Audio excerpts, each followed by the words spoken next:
ولا تجعلوا مع الله إلها آخر إني لكم منه نذير مبين كذلك ما أتى الذين من قبلهم من رسول إلا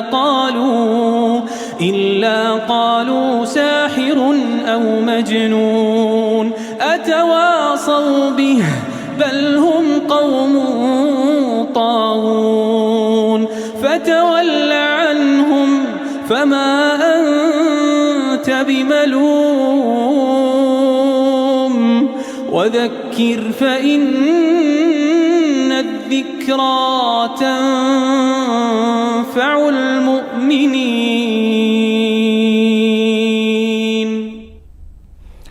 أعوذ بالله من الشيطان الرجيم. بسم الله الرحمن الرحيم. الحمد لله والصلاة والسلام على رسول الله وعلى آله وأصحابه أهل الله. Louange à Allah dont la miséricorde s'étend à toutes choses et dont la science enveloppe l'ensemble de la création. J'atteste qu'il n'y a de divinité digne d'adoration excepté Allah. Il est unique et sans associé. Lui qui aime ses serviteurs pieux, et rapproche de lui les cœurs brisés ainsi que les âmes aimantes. J'atteste également que Muhammad sallallahu alayhi wa sallam est son serviteur et son messager. Que la paix, la bénédiction et le salut d'Allah soient sur lui, sur les membres de sa noble famille, sur ses illustres compagnons et sur tous ceux qui suivront leur pas en bien jusqu'au jour du jugement dernier. Chers téléspectateurs, Assalamu alaikum wa rahmatullahi wa barakatuh. Parmi les signes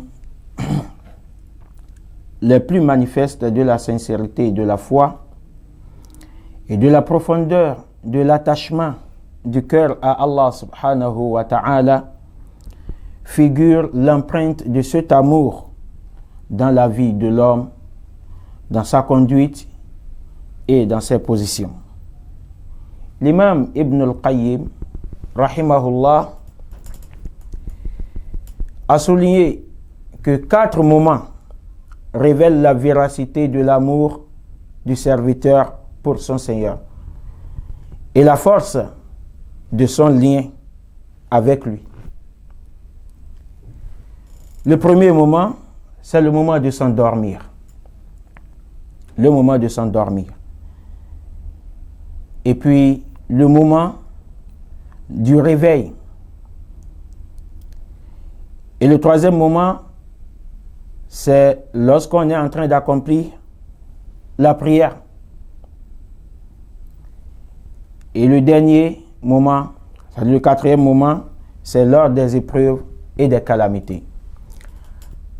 Donc, voilà les 4 moments qui révèlent la véracité, d'après Ibn al-Qayyim, voilà les 4 moments qui révèlent la véracité de la sincérité de la foi, sinon la véracité de la sincérité de l'amour du serviteur pour son Seigneur. Chers téléspectateurs, nous allons parler de chacun de ces moments-là à travers notre exposé pour dire qu'est-ce que le croyant a à faire à chaque moment. Quel est l'acte qui est recommandé? Quelle est l'œuvre qui est recommandée aux croyants de faire à chaque moment pour ressentir véritablement la proximité d'Allah subhanahu wa ta'ala, le rapprochement d'Allah subhanahu wa ta'ala. Le premier moment, comme je l'ai dit tout à l'heure, c'est le moment de s'endormir. À ce moment, lorsque le corps s'apaise et que les membres se délient de toutes leurs occupations, il ne demeure plus que le cœur. Il ne reste plus que le cœur, seul face à celui qu'il aime. Il ne reste que le cœur, seul face à celui qu'il porte en lui. Le croyant dont le cœur est comblé par l'amour d'Allah subhanahu wa ta'ala ne s'abandonne au sommeil qu'en son souvenir. Le croyant qui porte l'amour d'Allah subhanahu wa ta'ala dans son cœur ne s'endort qu'en le souvenir, c'est-à-dire qu'en se souvenant d'Allah subhanahu wa ta'ala. Il ne pose la tête sur l'oreiller qu'après avoir purifié son cœur et sa langue. Le prophète alayhi salatu wa salam a dit: إذا أويت إلى فراشك فاقرأ آية الكرسي فإنه لا يزال عليك من الله حافظ ولا يقربك شيطان حتى تصبح. رواه البخاري. Le prophète alayhi salatu wa salam nous donne ici un conseil. Lorsque nous sommes prêts à nous endormir, lorsque le croyant est prêt à s'endormir, qu'est-ce qu'il a le droit de faire? Sinon, qu'est-ce qu'il a le devoir de faire? J'allais dire. En tant que croyant, on doit se faire de cela un devoir avant de se coucher, avant de s'endormir. Alors le prophète sallallahu alayhi wa sallam nous conseille quoi? Il dit: إِذَا أَوَيْتَ إِلَى فِرَاشِكَ. Lorsque tu te couches, lorsque tu veux t'endormir, lorsque tu te mets au lit, فَقْرَأْ آيَةَ الْكُرْسِي. Récite le verset du trône. Récite le verset du trône. Allahu la ilaha illa huwa al-hayyul qayyum la ta'khudhuhu sinatun wa la nawm ila akhirih. Il faut réciter cela. Récite le verset du trône. Et il dit, si tu récites cela, فَإِنَّهُ لَا يَزَالُ عَلَيْكَ مِنَ اللَّهِ حَافِظ. Il dit, Allah te désigne alors un gardien. Allah te désigne un gardien, quelqu'un qui va te garder, qui va veiller sur toi, qui va te protéger. Allah désigne celui-là pour toi. Il te désigne alors un gardien. وَلَا يَقْرُبُكَ شَيْطَانٌ حَتَّى تُصْبِحْ. Et nul démon ne s'approche de toi jusqu'au matin. Aucun démon ne peut s'approcher de toi jusqu'au matin. C'est ça la force de Ayat al-Kursi pour le croyant qui le récite avant de s'endormir. Chers téléspectateurs, le sommeil du croyant est donc un apaisement pour le corps et un renouvellement du pacte avec Allah subhanahu wa ta'ala. Tu vois le croyant clore le jour par la demande du pardon. Il demande à Allah de lui pardonner tout ce qu'il a eu à commettre comme faute, comme péché durant la journée. Donc il clore le jour avec la demande de pardon, la glorification, il glorifie Allah subhanahu wa ta'ala et la récitation du Coran. Il fait tout ceci, chers téléspectateurs, pourquoi? Parce qu'il est conscient qu'il se peut qu'il ne se réveille que pour répondre à l'appel de l'au-delà. Il sait cela. Il en est conscient que voilà, je vais m'endormir. Mais je n'ai pas la garantie, ni l'assurance que je vais me réveiller dans ce monde-là demain matin. Il sait que le lendemain, il peut ne pas se réveiller dans ce monde. Il peut, à travers son sommeil, trépasser. Il peut, à travers son sommeil, passer de l'autre côté. Le croyant en est conscient.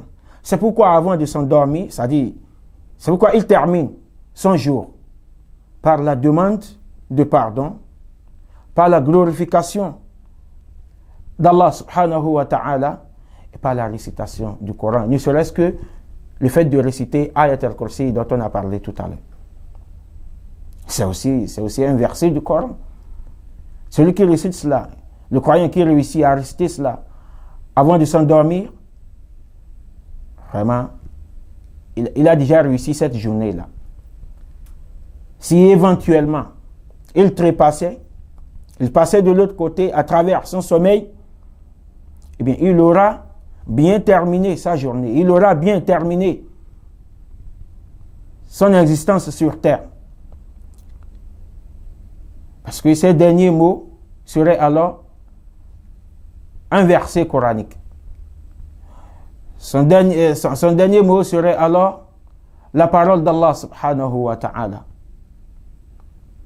C'est comme ça que le croyant termine sa journée. Quant à celui dont le cœur s'est éloigné, vous le voyez s'endormir dans l'insouciance, enlacé par les écrans et les images fugitives, jusqu'à quitter le monde sans avoir fait vibrer le nom d'Allah subhanahu wa ta'ala sur ses lèvres. Il mourra. Il mourra sur les écrans. C'est peut-être les écrans de son portable. Subhanallah. Et c'est ce que la plupart, c'est de cette manière que la plupart dorment aujourd'hui. C'est de cette manière-là que la plupart dorment aujourd'hui, avec leur portable en main jusqu'à ce que le sommeil les emporte. Qu'Allah subhanahu wa ta'ala nous pardonne. Donc celui dont le cœur s'est éloigné, son insouciance devient son sommeil. Son sommeil devient sa perte et son lendemain devient son regret. Wal'iyadhu billah. Chers téléspectateurs, parmi les signes les plus éloquents de la foi, il y a que la dernière parole qui effleure ta langue, sinon qui effleure la langue du croyant avant le sommeil, soit le rappel d'Allah subhanahu wa ta'ala. Et que la dernière perception de son cœur soit la certitude d'être entre les mains d'Allah subhanahu wa ta'ala. C'est ça qui est, sinon ceci figure parmi les signes les plus éloquents de la foi. Et pour parler maintenant du deuxième moment, dans que Ibn al-Qayyim a cité, il s'agit du moment du réveil. Donc, le moment du réveil figure parmi les 4 moments,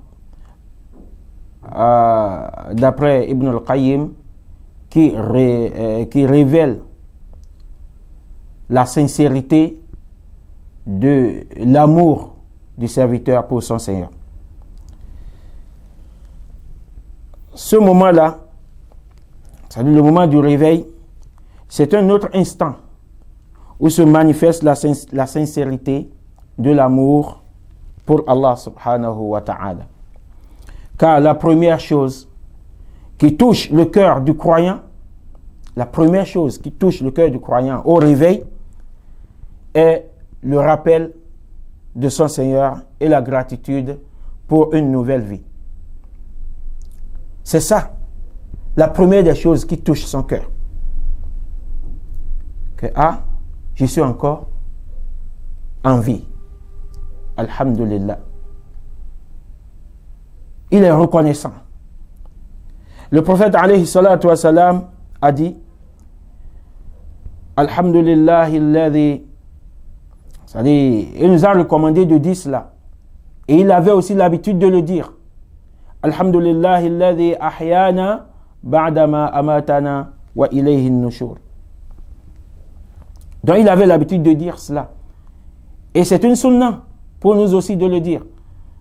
Donc lorsqu'on se réveille, l'acte qui est recommandé ici, c'est d'être reconnaissant envers Allah subhanahu wa ta'ala, qui nous a redonné la vie après nous l'avoir retirée. Parce que ce n'est pas notre savoir-faire que nous nous sommes réveillés le matin. C'est une grâce.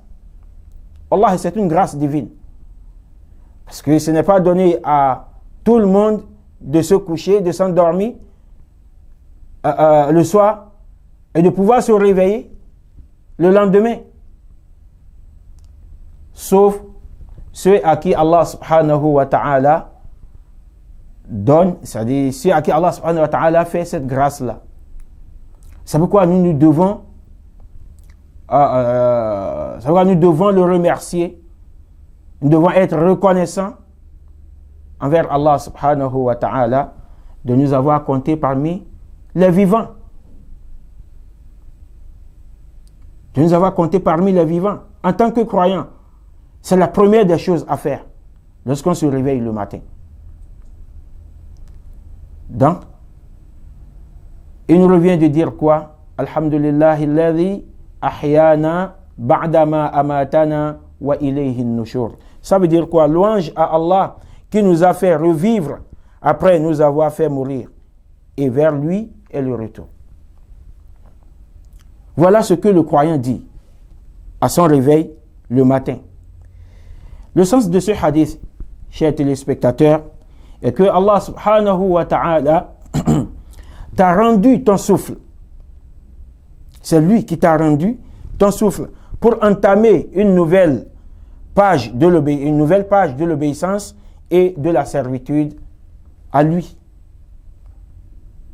Oui. C'est Allah qui t'a donné cela. Et c'est une nouvelle page que tu vas écrire ce jour-là. C'est une nouvelle page de ton histoire. Une nouvelle page de ton existence sur terre. Allah t'a donné la chance de l'écrire. Alors il faut quand même être reconnaissant. Et ce n'est pas tout le monde qui a eu cette chance-là. Tout le monde n'a pas eu cette chance-là.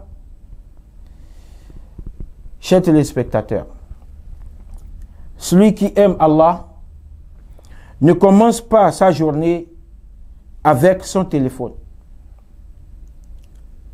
comme la plupart le font. Celui qui aime véritablement Allah ne commence pas son journée avec son portable, avec son téléphone. Il se réveille en même temps, en tout cas, son portable était déjà à côté de lui parce qu'il s'est endormi avec le portable en main. C'est après que le sommeil l'a emporté que le portable est tombé de sa main. Et quand il se réveille, la première des choses qu'il fait, c'est de prendre son portable, de l'ouvrir et de braquer le visage sur l'écran de son portable à nouveau. Subhanallah. Un croyant, sinon celui qui aime véritablement Allah, ne commence pas sa journée ainsi. Donc il ne commence pas sa journée avec son téléphone, avec son portable. Il ne commence pas sa journée avec un message ou les nouvelles du monde. Avec un message qu'il a à lire sur son portable. Ou bien chercher à savoir ce qui s'est passé. Quelles sont les nouvelles.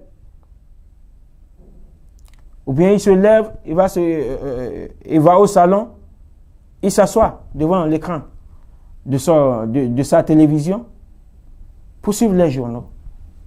Subhanallah. Il pour suivre le journal et savoir quelles sont les nouvelles. Celui qui aime véritablement Allah subhanahu wa ta'ala ne commence pas sa journée ainsi.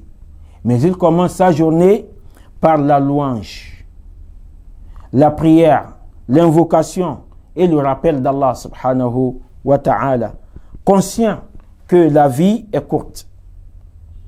Il est conscient que la vie est courte. Et que chaque matin est une nouvelle opportunité de se rapprocher d'Allah subhanahu wa ta'ala. C'est une nouvelle occasion qui lui est donnée pour se rapprocher d'Allah subhanahu wa ta'ala. Sinon, il dirait pour se rapprocher davantage d'Allah subhanahu wa ta'ala. Et c'est que la vie là est courte. La mort peut l'emporter à tout moment. La mort peut l'emporter à tout moment. Alors, il ne gaspille pas le temps pour rien. Il ne perd pas le temps pour rien. Il se réveille le matin, la première des choses, c'est de louer Allah subhanahu wa ta'ala. De prier Allah, de l'invoquer. Et d'être reconnaissant envers Allah subhanahu wa ta'ala. C'est ça la première. C'est ainsi que celui qui aime véritablement Allah subhanahu wa ta'ala commence sa journée.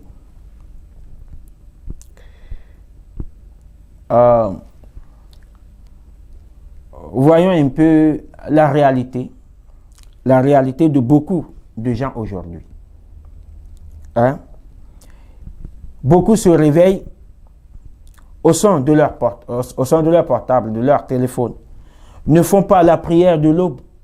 Beaucoup ne font pas la prière de l'aube. Ils n'évoquent pas leur Seigneur. Ils n'évoquent pas leur Seigneur. Ils font, c'est-à-dire ils n'évoquent pas leur Seigneur comme si leur journée, c'est-à-dire ils ne font pas la prière de l'aube. Ils ne font pas le rappel d'Allah subhanahu wa ta'ala, il n'y a pas de zikr à faire. Vous voyez, ils ont leur portable en main, les yeux sont déjà rivés sur l'écran de leur portable, comme si leur journée commençait sans Allah subhanahu wa ta'ala. Et se terminait sans Allah subhanahu wa ta'ala. Ils commencent la journée sans Allah, ils terminent la journée sans Allah subhanallah. Ainsi passe leur journée vide de bénédiction et d'obéissance. Qu'Allah subhanahu wa ta'ala nous en préserve. Mais le croyant amoureux, quant à lui, commence son matin par une prosternation qui témoigne pour lui, par un rappel d'Allah qui élève son rang et par une sérénité qui enveloppe son cœur tout au long de la journée. C'est ainsi que le musulman qui est amoureux d'Allah subhanahu wa ta'ala commence sa journée. Allah subhanahu wa ta'ala nous dit dans le glorieux Coran: Fadhkuruni adhkurkum. Fadhkuruni adhkurkum. Souvenez-vous de moi, je me souviendrai de vous. Souvenez-vous de moi, je me souviendrai de vous. Donc c'est un ordre qu'Allah subhanahu wa ta'ala nous donne. C'est une recommandation. Et il nous donne en même temps le résultat pour celui qui aura exécuté cet ordre-là. Pour celui qui aura mis en pratique cette recommandation-là. Il dit, si vous vous souvenez de moi, je me souviendrai de vous. Voilà quelqu'un qui se réveille le matin, qui ne sait même pas qu'il y a un Dieu dont il faut se souvenir. C'est son portable, c'est son commerce, c'est que sais-je encore. Vous voyez, c'est-à-dire c'est les affaires de la vie, les affaires de ce monde-là. C'est ça qui le préoccupe. Il ne sait pas qu'il y a un Dieu quelque part dont il faut se souvenir. Il va passer ainsi, il va commencer ainsi la journée, il va poursuivre ainsi sa journée et terminer ainsi sa journée. Aucune bénédiction, aucune obéissance à Allah subhanahu wa ta'ala. Wallahi, c'est une grande perte. C'est une grande perte. Qu'Allah subhanahu wa ta'ala nous en préserve. Le troisième moment, chers téléspectateurs, c'est lors des calamités, sinon, lors de l'entrée en prière, voilà. C'est ça le troisième avant le quatrième. Lors lorsque nous nous mettons en prière. Lorsque nous nous mettons en prière. C'est aussi un moment où se révèle l'amour, où se manifeste l'amour du serviteur pour son Seigneur. Ce moment-là, chers téléspectateurs, c'est le plus noble des instants. C'est le plus noble des instants où se manifeste l'amour sincère pour Allah subhanahu wa ta'ala. Celui qui aime véritablement Allah subhanahu wa ta'ala trouve donc le plaisir et la douceur de ce sentiment dans la prière. C'est-à-dire le sentiment d'amour. Il en ressent le plaisir et la douceur lorsqu'il se met à prier. Car la prière est le moment de la conversation intime, de l'intimité et de la proximité avec qui? Avec Allah subhanahu wa ta'ala. C'est le moment de la conversation intime avec Allah subhanahu wa ta'ala. C'est le moment de la proximité avec Allah subhanahu wa ta'ala.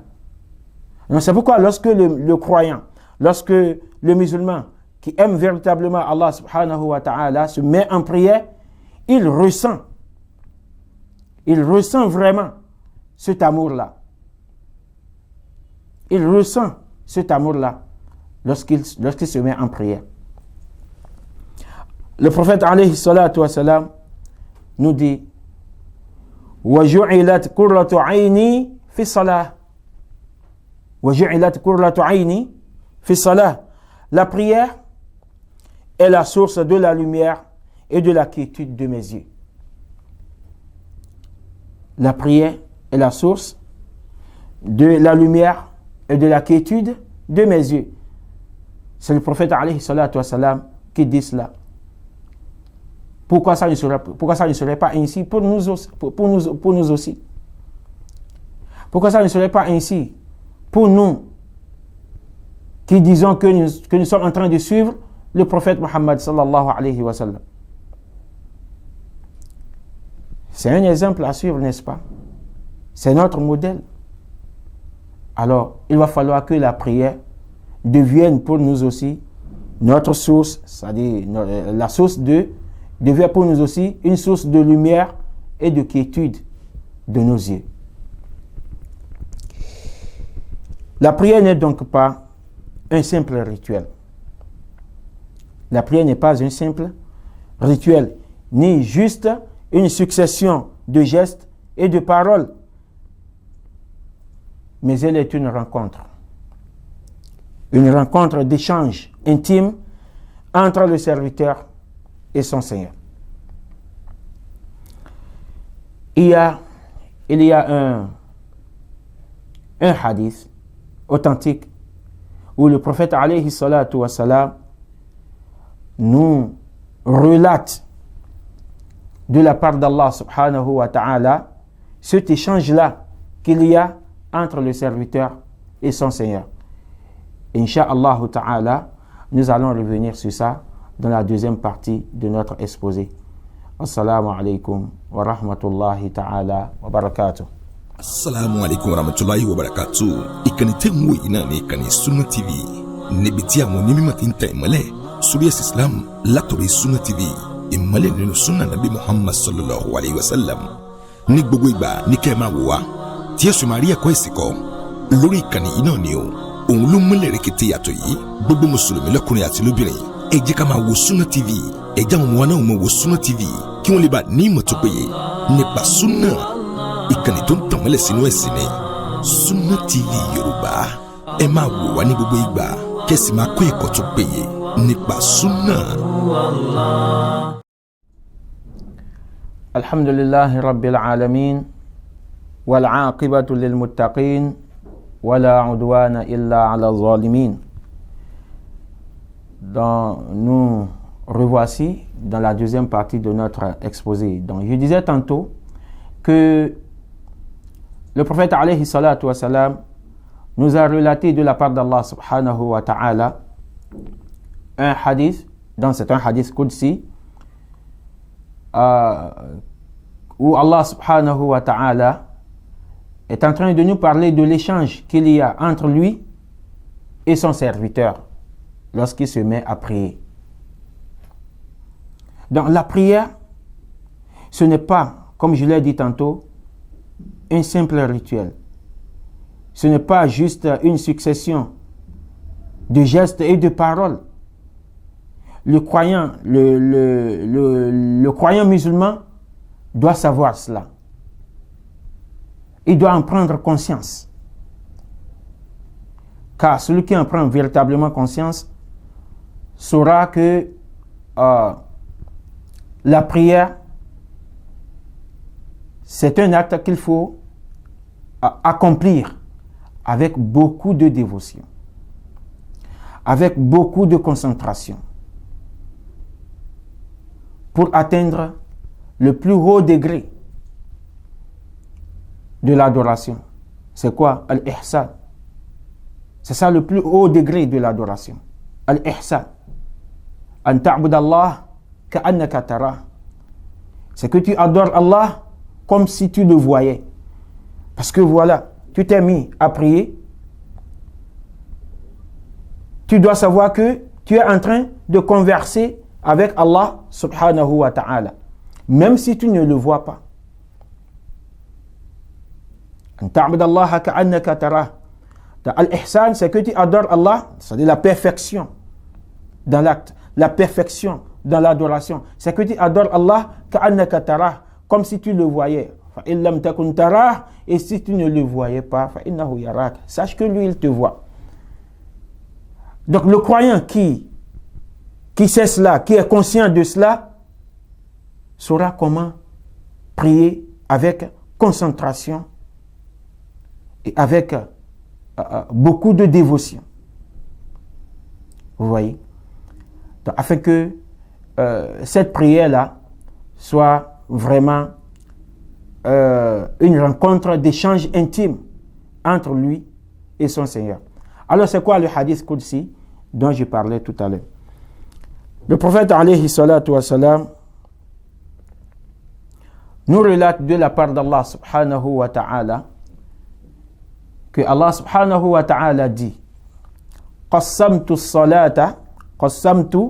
as-salata bayni wa bayna abdi nisfayn. Qassamtu as-salata bayni wa bayna abdi nisfayn wa li abdi ma sa'al. Il dit: j'ai partagé la prière.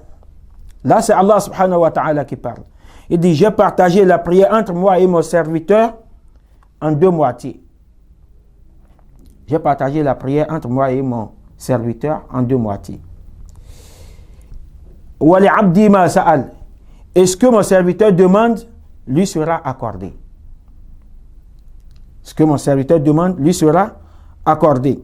Fa idha qala al-abdu alhamdulillahi rabbil alamin qala Allah ta'ala hamidani abdi.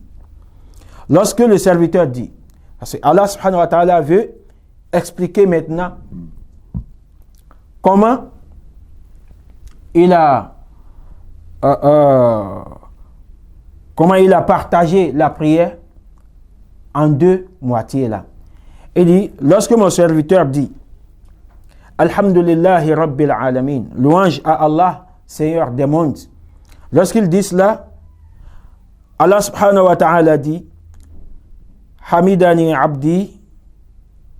Il dit hamidani abdi, mon Seigneur et mon serviteur m'a loué. Mon serviteur m'a loué. Donc toi tu as parlé, Allah aussi a répondu.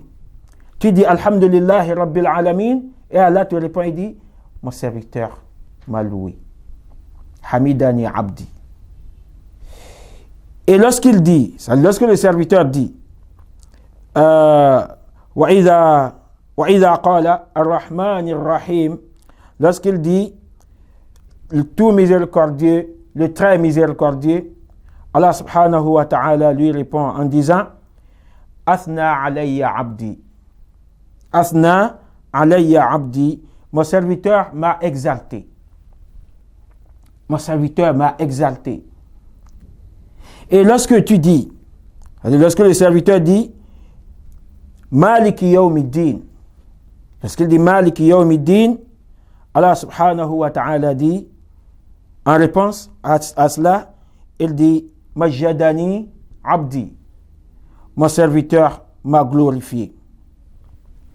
Il dit mon serviteur m'a glorifié. Et lorsque le serviteur dit, lorsqu'il dit, c'est toi que nous adorons, Iyyaka na'budu wa iyyaka nasta'in, c'est toi que nous adorons et c'est toi que dont nous implorons secours. Lorsqu'il dit cela, Allah subhanahu wa ta'ala lui répond en disant, cela est entre moi et mon serviteur. Et ce que mon serviteur demande lui est accordé. Hadha bayni wa bayna abdi wa li abdi ma sa'al. Hadha bayni wa bayna abdi wa li abdi ma sa'al. Cela est entre mon serviteur et moi. Cela est entre mon serviteur et moi. Et ce que mon serviteur demande lui sera accordé. La ilaha illallah. Et lorsque le serviteur dit Ihdina sirat al-mustaqim sirat al-ladhina an'amta alayhim ghayr al-maghdubi alayhim walad-dallin, lorsqu'il dit cela, c'est-à-dire guide-nous dans le droit chemin, le chemin de ceux que tu as comblés de faveur, non de ceux qui concourent ta colère, non de ceux qui encourent ta colère, ni des égarés. Lorsque le serviteur dit cela, Allah subhanahu wa ta'ala répond en disant, cela est pour mon serviteur. Cela est pour mon serviteur, et ce que mon serviteur demande lui est accordé. La ilaha illallah. Donc ici, on constate que la salat, la prière, c'est-à-dire le mot as-salat, Allah veut, qui est la prière, Allah veut entendre par là Suratul Fatiha. C'est pourquoi on dit que la Suratul Fatiha, parmi ses noms, il y a Suratul Salah. On l'appelle Suratul As-Salah. Parce qu'on ne peut pas prier sans réciter la Suratul Fatiha. Et Allah subhanahu wa ta'ala réduit toute la prière en quoi? En la récitation de la Suratul Fatiha. C'est pourquoi il dit Qassamtu salata bayni wa bayna abdi nisfayn. Si on peut réciter tout le Coran, si on ne récite pas la Suratul Fatiha, la prière n'est pas valide. Mais on peut ne réciter que la Suratul Fatiha. Si on ne récite pas autre chose, la prière est valide. Vous voyez? Donc c'est ainsi que le serviteur se met à échanger avec son Seigneur. On doit en prendre conscience. On doit en prendre conscience pour savoir que lorsqu'on se met à prier, on est devant le Seigneur des mondes et on est en train de converser avec lui sans intermédiaire. Sans intermédiaire, c'est un moment de rapprochement d'Allah par excellence. Wallah. Wallah, lorsqu'on se met à prier, c'est un moment de rapprochement d'Allah par excellence. Qu'Allah subhanahu wa ta'ala nous facilite cela. La prière rappelle donc au croyant sa dépendance à Allah subhanahu wa ta'ala et renforce sa conscience de la grandeur d'Allah. Ça renforce sa conscience de quelqu'un qui prie et qui est conscient de ce qu'il est en train de dire. Ne serait-ce qu'à travers la récitation de la Suratul Fatiha.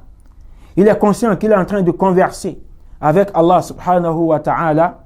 Eh bien, cela fera grandir en lui. Cela va augmenter en lui la foi. Et ça va augmenter sa prise de conscience de la grandeur d'Allah subhanahu wa ta'ala. Le croyant, lorsqu'il se met à prier, il s'y tient humble et soumis. Et plus la foi grandit dans le cœur, comme je l'ai dit tout à l'heure, ça s'il prend conscience de ce qu'il est en train de converser, s'il prend conscience de ce qu'il est en train d'échanger avec Allah subhanahu wa ta'ala, sa foi va grandir. Et plus la foi grandit dans le cœur, plus son humilité et son recueillement s'intensifient. Et ceci est pour lui un grand succès. Ceci est pour lui un grand succès. C'est pour lui une grande réussite. Car Allah subhanahu wa ta'ala dit dans le glorieux Coran, قَدْ أَفْلَحَ الْمُؤْمِنُونَ الَّذِينَ هُمْ فِي صَلَاتِهِمْ خَاشِعُونَ. قَدْ أَفْلَحَ الْمُؤْمِنُونَ. Certes, les croyants ont réussi. الَّذِينَ هُمْ فِي صَلَاتِهِمْ خَاشِعُونَ. Ceux qui sont humbles. C'est-à-dire qui sont les croyants là? Qui sont les croyants là qui ont réussi? Qui sont les croyants là qui ont déjà eu le succès? Et dit alladhina hum fi salatihim khashi'un. Ce sont ceux-là qui sont humbles dans leur prière. Ce sont ceux-là qui sont humbles dans leur prière. Qu'Allah subhanahu wa ta'ala nous facilite cette humilité-là dans la prière.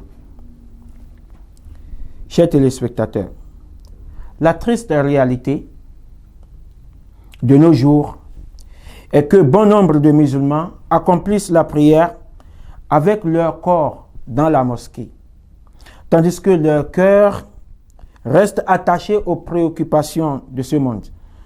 Pensées pour le commerce, c'est-à-dire des pensées pour le commerce, le téléphone ou d'autres occupations. C'est-à-dire, toutes nos pensées, c'est sur le commerce, ou sur notre téléphone portable, ou pour d'autres occupations. C'est ça, notre réalité aujourd'hui, et c'est triste. Une telle prière, chers téléspectateurs, ne porte pas de fruits et ne purifie pas le cœur. Mais celui qui aime Allah subhanahu wa ta'ala avec sincérité trouve dans la prière un soulagement face aux épreuves de la vie et en sort avec un cœur pur et apaisé.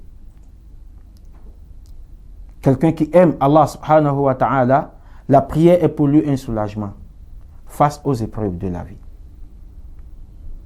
Quelles que soient les épreuves, s'il se met à prier et il prie comme cela se doit, c'est-à-dire avec recueillement, avec concentration, avec la conscience qu'il est en train d'échanger avec Allah subhanahu wa ta'ala, eh bien, il va ressortir, c'est-à-dire, il va sortir de sa prière tout en ayant un cœur apaisé, tout en ayant un cœur pur, tranquille.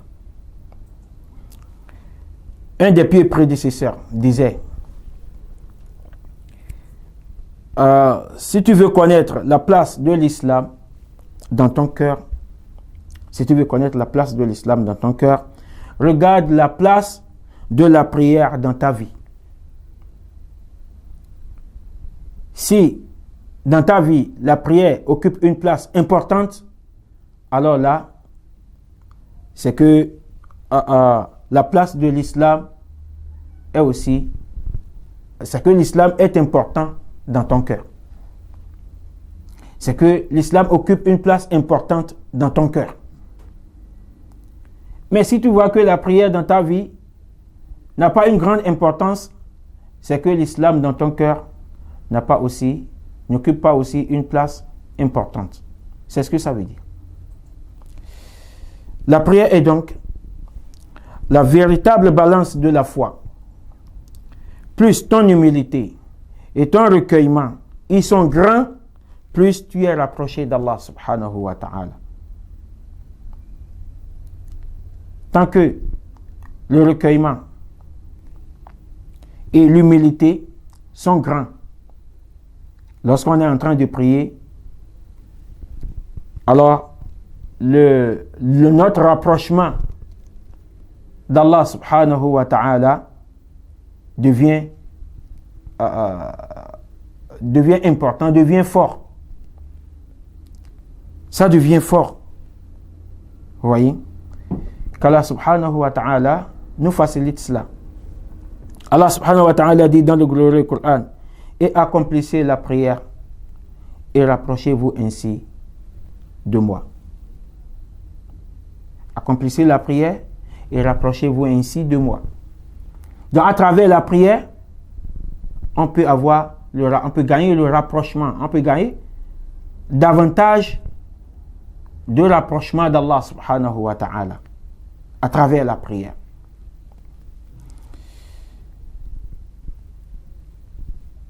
Ainsi, chers téléspectateurs, la prière devient pour le croyant un repère spirituel, un refuge contre les distractions du monde et un moyen constant de renforcer son attachement à Allah subhanahu wa ta'ala.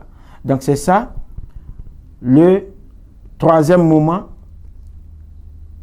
qui révèle la sincérité de l'amour que le serviteur porte pour son Seigneur. Et le quatrième moment, c'est-à-dire lors des épreuves, des calamités et des tribulations. Chers téléspectateurs, c'est dans ces instants-là, c'est-à-dire dans les instants de calamité, d'épreuves, de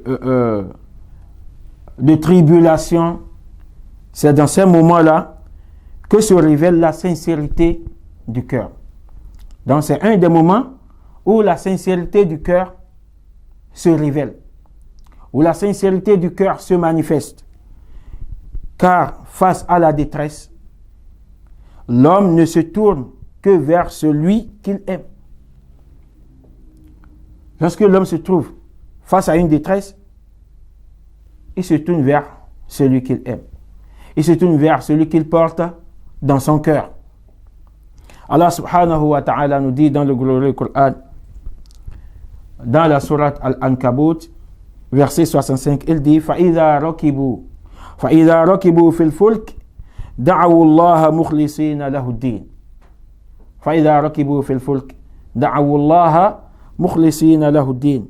Et lorsqu'ils montent dans les navires, ils invoquent Allah, lui vouant un culte pur. Ils invoquent Allah, lui vouant un culte pur. Donc parce qu'ils sont dans les navires. Et vous savez, dans les navires, on est sur la mer. On a peur que les navires se noient. On a peur de mourir par noyade. Parce que n'importe quoi peut arriver à tout moment. Donc c'est pourquoi, lorsqu'on est dans les navires ou dans l'avion, on invoque beaucoup plus Allah subhanahu wa ta'ala. Vous voyez? Et là, c'est comme si c'est une forme, ce n'est même pas comme si, c'est une forme de détresse là. Quand on voyage en avion, ou bien dans les navires, on est en détresse. Alors, qu'est-ce qu'on fait en ce moment? On invoque Allah subhanahu wa ta'ala. Pour le croyant, c'est ça ce qu'il fait. Le croyant invoque Allah subhanahu wa ta'ala. D'autres aussi vont invoquer ce qu'ils portent dans leur cœur. Ils vont invoquer ceux qu'ils portent dans leur cœur. Ils vont les invoquer. Et dans le hadith, le prophète, dans un hadith authentique, le prophète alayhi salatu wa salam nous dit Ta'arraf ila Allah fi raha ya'rifka fi shidda. Apprends à connaître Allah dans l'aisance et il te reconnaîtra dans l'adversité. Donc il ne faut pas attendre. Le croyant, ce n'est pas celui-là qui attend le moment de détresse pour invoquer Allah subhanahu wa ta'ala. Alors que lorsqu'il est dans l'aisance, lorsqu'il n'y a rien, lorsqu'il n'y a pas d'épreuve, eh bien, il se souvient peu d'Allah subhanahu wa ta'ala. Sinon, il n'a même pas de temps pour Allah subhanahu wa ta'ala. Et c'est lorsqu'il y a maintenant, lorsqu'il se retrouve face à une épreuve maintenant, qui va se mettre à prier peut-être, à jeûner, à se lever les nuits pour invoquer Allah subhanahu wa ta'ala. Mais avant l'épreuve, c'est comme si Allah n'existait pas. C'est comme si Allah n'existait pas. Un croyant ne fait pas cela. Quelqu'un qui aime véritablement Allah subhanahu wa ta'ala ne fait pas cela. Donc tu fais cela, la probabilité est forte la probabilité est forte que Allah subhanahu wa ta'ala ne te reconnaisse pas en ce moment. Parce que toi, tu ne l'as pas connu dans l'aisance. Tu ne l'as pas connu dans l'aisance. Ce n'est pas dans l'adversité maintenant ou dans la détresse que tu vas chercher à demander le secours d'Allah subhanahu wa ta'ala. Wallahi, la probabilité pour qu'il ne te reconnaisse pas est forte. Est forte. Mais Allah est miséricordieux et sa miséricorde englobe toutes choses. C'est pourquoi nous allons voir des gens qui ne prient pas, ils ne jeûnent pas, mais lorsqu'ils se trouvent face à une épreuve, ils invoquent des fois Allah subhanahu wa ta'ala et Allah répond. Parce que sa miséricorde englobe toutes choses. Mais la probabilité pour que Allah subhanahu wa ta'ala ne réponde pas est forte. Chers amis téléspectateurs, chers frères et sœurs en islam, celui qui aime Allah subhanahu wa ta'ala se tourne vers lui lors de l'épreuve. Il élève les mains et dit Ya Rab. Il élève les mains et dit Ya Rab. Celui qui aime véritablement Allah.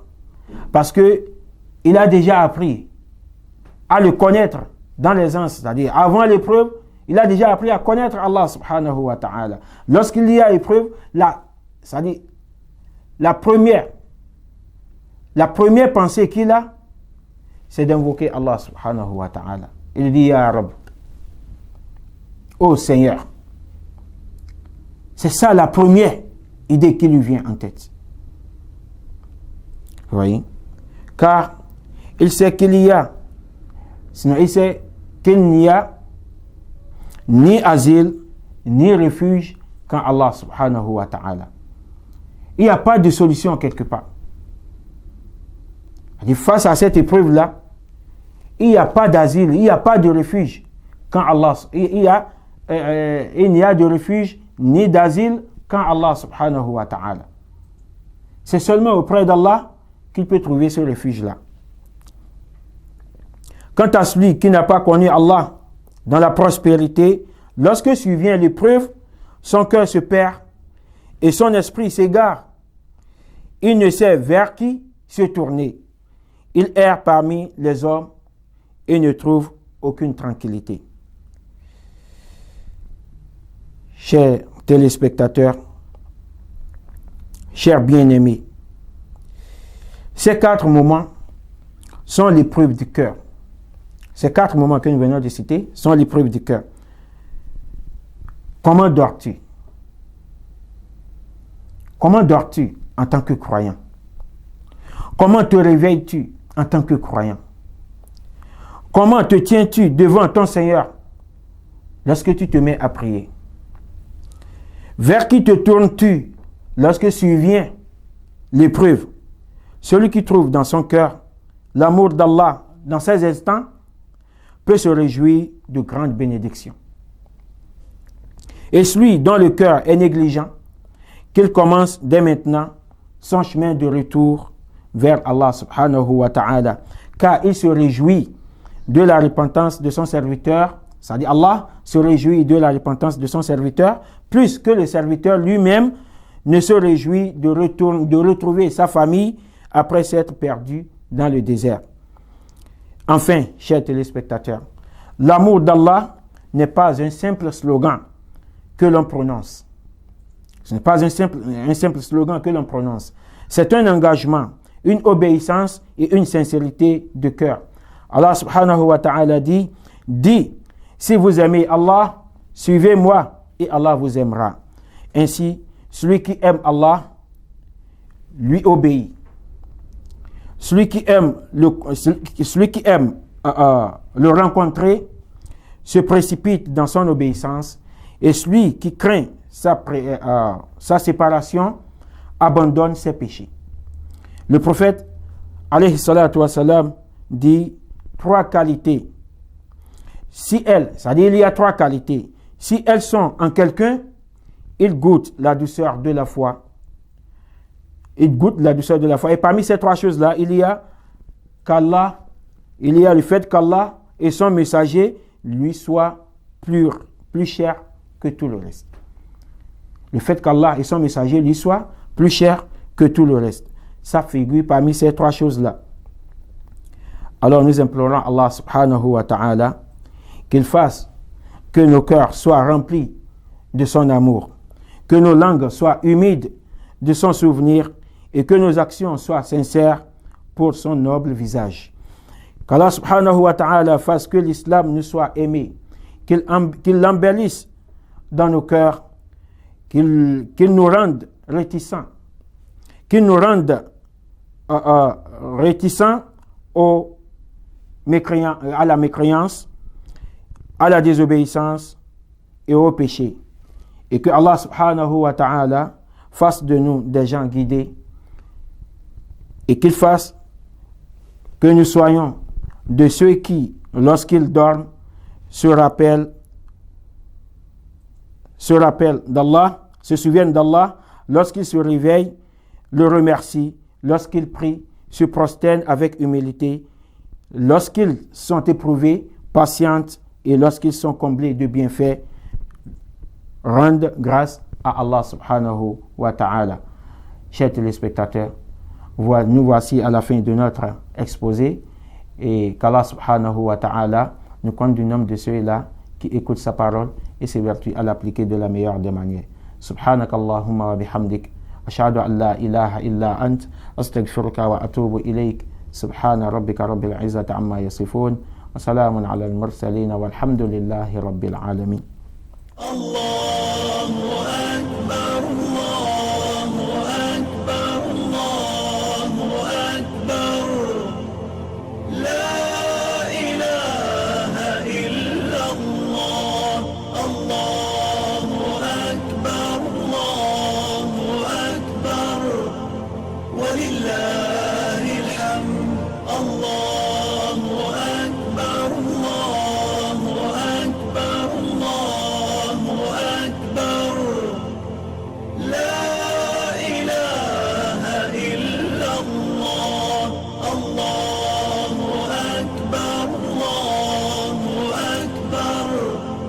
ولله